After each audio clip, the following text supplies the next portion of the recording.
बिहार के गोपालगंज में आतंकवादियों का सहयोगी 1.5 घंटे तक पानी के भरे हुए गड्ढे में छुपा रहा। कहने को बीटेक का छात्र और तिहाड़ जेल की हवा खा चुका जफर सीमा पार बैठे दहशतगर्दों का बिहार में मजबूत मोहरा है।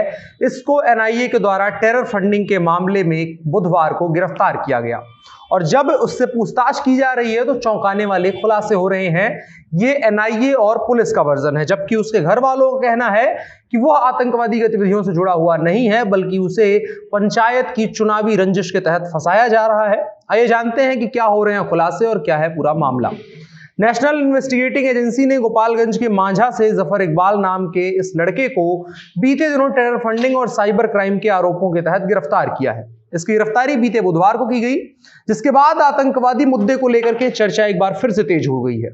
जफर को एनआईए ने अपनी सूचना के आधार पर उसके घर पथरा गांव से गिरफ्तार किया। एनआईए के मुताबिक जफर के घर से 2 laptop, 6 mobile, 6 SIM card, bank passbook और पासपोर्ट समेत कई दस्तावेज जब्त किए गए हैं। इन सभी की जांच की जा रही है। जो भी एनआईए के पास सबूत है उनके आधार पर इस घटनाक्रम और खबर को लेकर के 2 तरह के वर्जन खबरों और चर्चाओं में चल रहे हैं।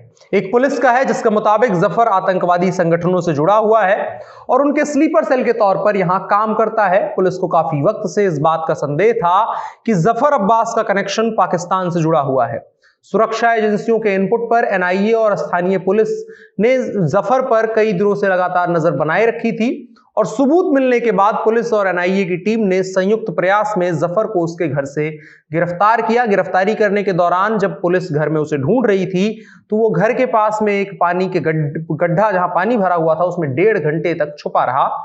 और जबकि दूसरा वर्जन इसका परिवार वालों का है, जो ये कह रहा है कि उसे पंचायत चुनाव की साजिश के तहत फंसाया गया है और जिन पैसों को टेरर फंडिंग के रूप में बताया जा रहा है वो उसके मृत पिता के दुबई में कमाए गए रुपए हैं। और जफर भोपाल की आईईएस कॉलेज में बीटेक फाइनल ईयर का स्टूडेंट है और उसका आतंकवादी संगठनों से कोई भी वास्ता नहीं है। कोरोना के समय जब कॉलेज बंद हो गया था तो वो घर आया हुआ था और ऑनलाइन ही पढ़ाई करता था। घर वालों के मुताबिक फरवरी 2022 में उसका फाइनल ईयर का एग्जाम होना था, इसीलिए वो अभी भी घर पर था। उसके पिता का कुछ महीनों पहले ही ईद के वक्त में इंतकाल हो चुका है। घर वालों का मानना है कि वह आतंकवादी नहीं हो सकता है। बाहर रहकर वो पढ़ाई करता था, लेकिन देशद्रोही नहीं है। घर वालों का कहना है कि उसे पंचायत चुनाव में एक्टिव रहने की सजा मिल रही है। विरोधी लोग उसे पंचायत चुनाव में उसके किए गए काम जो उन लोगों के खिलाफ किया उसको लेकर के खुश नहीं है और इसीलिए साजिश के तहत उसे फंसा रहे हैं। ये दोनों वर्जन अपने आप में अपने दिमागी सबूतों और अपनी थ्योरीज के आधार पर है। इसको लेकर के कोई भी आधिकारिक पुष्टि नहीं की गई है। एनआईए की तरफ से मीडिया में कोई बयान या प्रेस रिलीज नहीं जारी किया गया है और साथ ही एसपी ने भी कैमरे पर किसी के सामने कुछ भी बोलने से इनकार किया। उसके परिवार वालों की माने तो जिन रुपयों को पुलिस टेरर फंडिंग बता रही है, असल में वो जफर के पिता के पैसे हैं। जफर के पिता साल 1978 में दुबई में रहकर काम करते थे। करीब 1.5 लाख रुपए महीने जफर के पिता की तनख्वाह हुआ करती थी और उन्हीं पैसों को जोड़ जोड़ करके यह घर बनवाया गया है। घर वालों का कहना है कि जफर के पास 4-5 मोबाइल मिल जाने से वो आतंकवादी नहीं हो जाता है, जबकि पुलिस का कहना है कि गोपालगंज में इससे पहले भी कई आतंकवादियों को गिरफ्तार किया जा चुका है, जिसके आधार पर प्रथम दृष्टया इस मामले को आतंकवादी से ही जोड़कर देखा जा रहा है।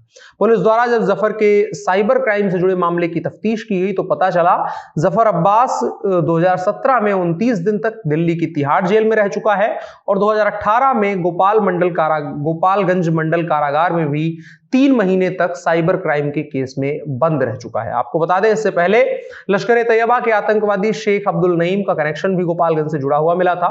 शेख नईम ने गोपालगंज में ही अपना नाम और पता बदलकर पासपोर्ट बनवाया था और यहां स्लीपर सेल भी तैयार कर रहा था और रिपोर्ट्स के आधार पर उसे साल 2017 में बनारस से गिरफ्तार किया गया था। उसके बाद गोपालगंज से जुड़े कई तारों का खुलासा हुआ और स्लीपर सेल से जुड़े सक्रिय सदस्य बेदार बख्त उर्फ धन्नू राजा की गिरफ्तारी दिसंबर 2017 में नगर थाना के जादवपुर चौक स्थित ननिहाल से हुई थी। धन्नूपुर कांग्रेस के छात्र संगठन एनएसयूआई का जिलाध्यक्ष भी था।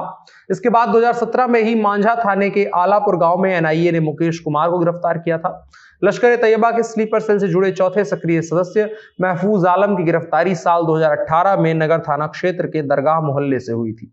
इस तरह की कार्रवाइयों के बाद सुरक्षा एजेंसियों और स्थानीय पुलिस ने इलाके में चौकसी बढ़ा दी थी और उन्हीं के आधार पर, पूरे इनपुट के आधार पर, जो पीछे का बैकग्राउंड था उसी के आधार पर जफर पर नजर बनाए रखी गई थी और अब उसे गिरफ्तार किया गया है। आपको बता दें, फिलहाल में जो पूर्वांचल है, बिहार का पूर्वांचल और साथ ही साथ ये इलाके आतंकवादियों के लिए पिछले कुछ वक्तों में पनाह बने हुए हैं। पिछले कुछ वक्तों से लगातार ऐसी खबरें आ रही हैं कि इनका कनेक्शन, आतंकवादियों का कनेक्शन इन इलाकों से निकल करके सामने आ रहा है। इसलिए भी सुरक्षा एजेंसियां इन इलाकों को लेकर के हाई अलर्ट पर है।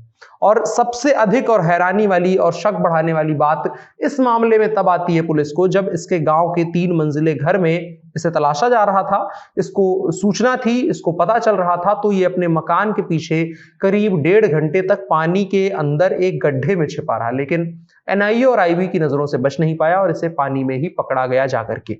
तो ये तमाम चीजें थी जो इसके आतंकवादी कनेक्शन को डिफाइन कर रही हैं, जो कहीं ना कहीं ये चीज कह रही हैं कि ये किसी ना किसी रूप में आतंकवादियों से जुड़ा हुआ है। कुछ ऐसे इसके कार्यकलाप हैं, इसका जो रूटीन है, जो इसका पिछला बैकग्राउंड रहा है, आपराधिक बैकग्राउंड रहा है, उसके आधार पर इसको एक साइबर क्रिमिनल, साइबर टेररिस्ट के तौर पर पुलिस डिफाइन कर रही है और अभी फिलहाल जांच हो रही है। इसको लेकर के अभी क्या अपडेट आता है उसके आधार पर ही कोई चीज हम कह सकते हैं। अभी कुछ भी कह देना कि क्या है इसका और क्या आतंकवादी है क्या नहीं, ये गलत होगा। आप भी कोशिश करिए इसको टैग कोई ना दिया जाए। पुलिस जब कोई ऑफिशियल चीज जारी करे, ऑफिशियल बयान आए और ऑफिशियल जानकारी आए, पुख्ता सूचना मिले, तभी इसके बारे में कोई बात की जाए।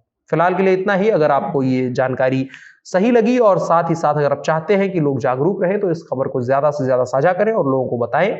मेरा नाम अनुराग मिश्रा है, आप जनता जंक्शन देख रहे हैं। कैमरे पर मेरे साथ ओम प्रकाश हैं। शुक्रिया।